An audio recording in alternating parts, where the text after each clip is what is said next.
What's up, everybody? Welcome into yet another edition of the Baseline Jumper podcast. And boy, what an edition this will be.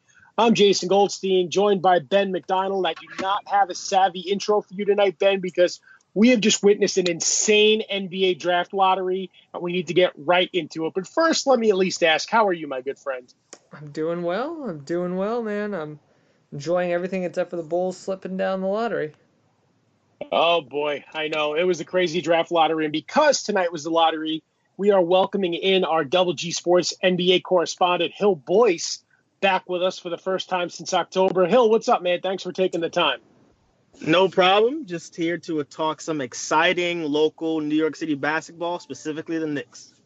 Yes, sir. All right, so we're well. You know, the show's keeping on. We got the playoffs. We've been covering that. But tonight, fellas, was the NBA draft lottery, and especially for Knicks fans, this was the most highly anticipated night in a very long time. So many teams, the Suns, the Knicks, the Cavs, the Bulls, tanked to get one of these stud players, and guess what? It was pretty much all for nothing.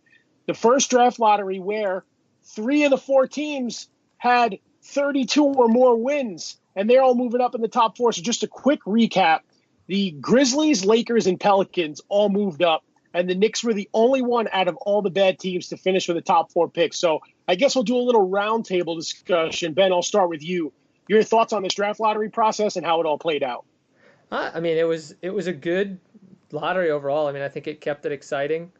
Lots of movement, a bunch of teams moving up. It keeps the premise of tanking kind of towards the background. The teams that tanked didn't do very well. So, I mean, I think it worked overall. If you're a fan of the NBA, you've got to be happy with the way that this panned out. Maybe not individually, but as a whole, I think it's what the NBA would have hoped for. Hill?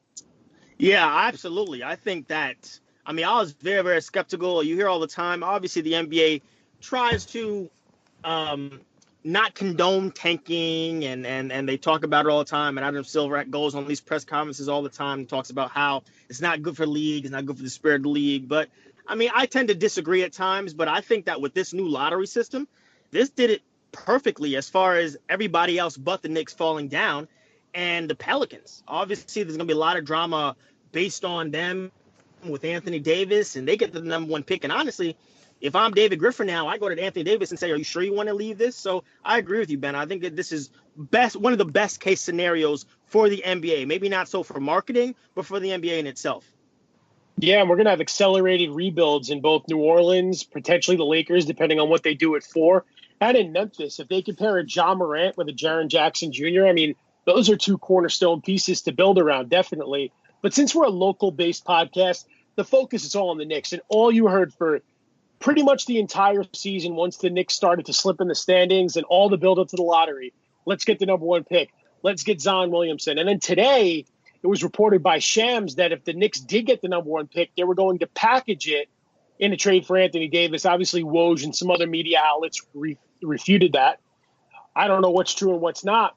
But for the Knicks, as of now, the Zion dream is over. And Hill, as a Knicks fan, as a correspondent, you write great pieces for DoubleGSports.com. And you're the only Knicks fan on this podcast right now because everyone knows I root for the Nets and Ben's a big Bulls fan. So from a Knicks perspective, I mean, I know we were talking before the show and you were saying, you know, the 3rd pick's still great. But isn't it a little crushing that the dream for Zion Williamson has ended as quickly as it started? It's a little disappointing, to be quite honest with you. That's all you heard, the hype all day. You can kind of honestly feel the intensity and electricity just around New York City. It was kind of crazy. You saw it on the news. And, I mean, listen, you have the big fella, the GOAT, Patrick Ewing on the dais representing the New York Knicks, and all that emotion comes with that. So it's definitely, I wouldn't say heartbreaking, it's disappointing, but at the same time, I think this is, like I said to you before the show started, this is the best worst case scenario. You know, if the 5th pick came up and the Knicks had gotten that, then I'd be coming on this podcast a little bit more flame and anger going on. But this is not that bad considering what the Knicks potentially could get in a few months. Well, yeah, and the Knicks actually had it best out of all the worst teams because you saw the Bulls end up with the 7th pick, the Suns with just 19 wins with the 6th pick, and then Cleveland with Dan Gilbert's son who has brought his team 4 number 1 selections in the last 16 years, they pick 5th. So the Knicks with the 4th pick, with the 3rd pick, and they're likely going to get a very good player in R.J. Barrett if it goes Zion 1 to New Orleans, Ja Morant 2 to the Grizzlies, and Barrett to the Knicks at number 3. So, I mean, I know it's hard to speculate because we still have the combine and things could happen between now and then, but just give us a quick assessment, Hill, on what you would feel about Barrett in a Knicks uniform and what he would bring to the organization. I mean, truth be told, people forget. Obviously, I understand the way the attention span is of a lot of people nowadays. But before the season started, even going back to around last year this time, RJ Barrett was the number 1 prospect coming out of high school. You know what I mean? And going into Duke. Zion was a bit of a YouTube sensation. Even I'm not going to lie to you, going into the Duke season and realizing and finding out that they got Barrett, Reddish, and Zion Williamson for Duke, I thought Zion was going to be good, but I wasn't believing in the hype because you see this all the time. With this YouTube generation now, you see all these great mixtapes, and it doesn't really translate into production and basketball skill. Now, obviously, boy, was I wrong. A lot of people were wrong, but Barrett was kind of the golden ticket. And he was frustrating, obviously, watching him this year for college basketball for Duke and the NCAA tournament. He takes a lot of shots. People talked about, the scouts talked about his jump shot. I didn't really see that consistently this year for Duke. But as far as there's a big difference between college basketball and the NBA. There's more spacing, there's more floor spacing. And obviously, a lot of people are going to compare him to James Harden. I don't quite see that. But at the same time, I think with more spacing, with the ball in his hands, I think he'll have the opportunity to show more and produce more on this level as opposed to college. Ben, you got anything? No, I don't have much to add here. I mean, I'm still trying to figure out exactly where the fit's going to be. I mean, I think that I think it's going to be interesting to see how things play out. I do feel like there is probably a top 3, but I think a lot of this is going to be fit after Zion Williamson. I mean, I think all these players really have to be in the right spot. I think that's usually an underrated part of the draft. I think for the Knicks, it's going to be interesting to see how this changes because if they get a star, I don't think R.J. Barrett is going to mesh very well with other stars. I think we saw sort of at Duke that he needs the ball in his hands a lot. So I think that's going to be an interesting piece of this. I think in a way, if you're a Knicks fan, you'd almost think about letting R.J. Barrett just get his reps in this year and run it back next year and then try and get something free agency next year when maybe you have a more appealing package. Because I think if you get one free agent and you get Barrett, that might be enough to push you into the late lottery, and then I don't know where you go from there. So it's kind of an all or nothing move to me. I mean, I think if you're the Knicks, you either have to get 2 free agents and then try to contend, or you almost have to run back what you got and kind of let the young guys develop because I don't think R.J. Barrett's a transformational player. And so if you don't have a piece like that and you get a Kyrie Irving, let's say, or one free agent, that might be enough to make the playoffs in the East. It's not going to be enough to compete in any real way. So, I mean, I think the Knicks are going to have a decision on their hands at this point. Well, I'll say this, and I was nervous going into, and listen, in my Knicks twisted fandom, I've come up with these scenarios every single day. I think about it every day when I wake up in the morning. The person that I want the most out of anybody this year in this offseason is Kevin Durant. Zion, Morant, Kyrie, Butler, those are nice, but I know what I want. So from that perspective, I think that it's a matter of, like you said, fit. I understand that Barrett necessarily didn't fit well with Zion, although I don't think he hindered Zion any bit. Zion got a lot of publicity and he put up his numbers. But I think that from this perspective, and I said this before the show started, if we were, let's say dream scenario, Kyrie and KD, I think it's actually a little bit better because I think that Kyrie has proven that, he needs the ball in his hand, but he could excel without the ball in his hands as well. And KD, we see in Golden State, the ball slows down when he gets it and he kind of gets it in that mid-post position, but he could play without the ball, with the ball. And a guy like Barrett, you're right, I agree with you. He needs the ball in his hands. So if he's the primary ball handler, and even though he's 6'7", he's still a point guard. He's not like Kevin Knox. RJ Barrett is a combo guard of sorts. So I think if you put him with Kyrie and KD, honestly, you could kind of compare that to what KD had in Oklahoma City with Harden, Westbrook, and himself.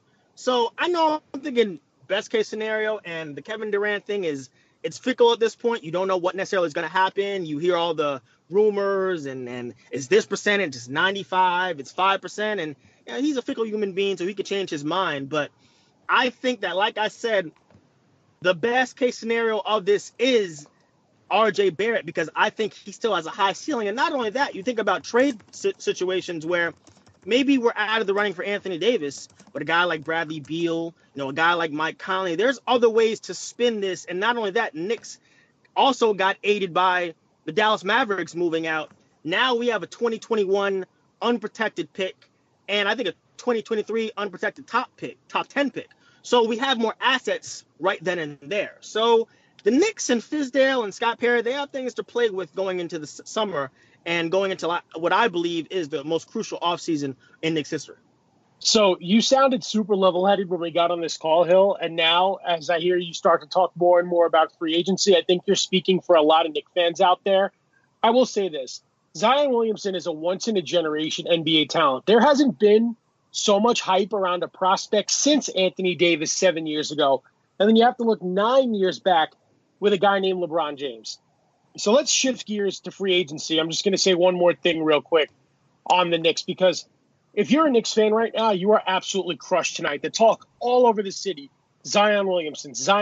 Well, guess what, Knicks fans? Unfortunately, the lottery balls did not bounce their way, and Zion Williamson is not coming to Madison Square Garden. So let's just, real quick, Hill, before we let you go, touch base on free agency. So the Kyrie Irving, Kevin Durant hype to the Knicks is real. Stephen A. Smith reported that there's a 95% chance the two of them team up at the Garden. However, Mark Stein went on his radio show today on ESPN New York and said that they may be looking at the Nets just as hard. So you have to think, losing out on Zion, does that decrease the chances of Kevin Durant wanting to come to the Garden? Do you think they're the same? And what do you think about Stephen A's comments? Well, I mean, I think we have reached the point of the year where it's a lot of speculation. You heard that from Stephen A. I listened to the Woj podcast a few days ago. I forget who was on, but he was talking about how Durant and guys like Durant and Kyrie Irving, would they be dissuaded if they did get Zion, because the feeling is they don't want to be in Zion's shadow from the standpoint of they want to feel like they've come to rescue the Knicks. So now we're not really the buzz about KD to the Knicks is obviously real. Like, I agree with you. I mean, you hear it everywhere. Every big time NBA reporter is saying that. But as far as Kevin Durant and whom else, or what the feeling is, or what the Zion Williamson hype, how that would affect Kevin Durant coming or not, I think the only thing that will affect Kevin Durant coming is whether he decides he wants to stay with the Golden State Warriors. I honestly believe it's between KD. I think it's between the Knicks and the Warriors, to be quite honest with you. I don't necessarily believe the Clippers hype. I mean, I'm sorry, Ben. I don't believe, for KD at least. Kyrie, I could believe the Nets hype. But for the Nets, I don't really believe the KD hype. But as far as what he wants to do, I think it will either be he says to himself, why would I leave a great situation in Golden State? I've won all these championships. I will continue to win if I stay here. Or he looks at the challenge in New York. He calls around and sees if he get another top-end free agent and goes to take on this big-level challenge and restoring the Knicks to glory. And obviously that's what a lot of Knicks fans are hoping on. So before we let you go, Hill, do you have a message for Knicks Nation? Because obviously Ben and I are looking at this from a very objective standpoint. If I was a Knicks fan and this went down tonight, I don't know if I would have been able to do a show and make sentences. So do you have a message for the Knicks fans out there that are maybe dejected, that wanted Zion Williamson? Well, I understand. Only thing I can say is this. Just be calm. That's all I can say. If I can speak to every Knicks fan across the globe, across the tri-state area, just be calm.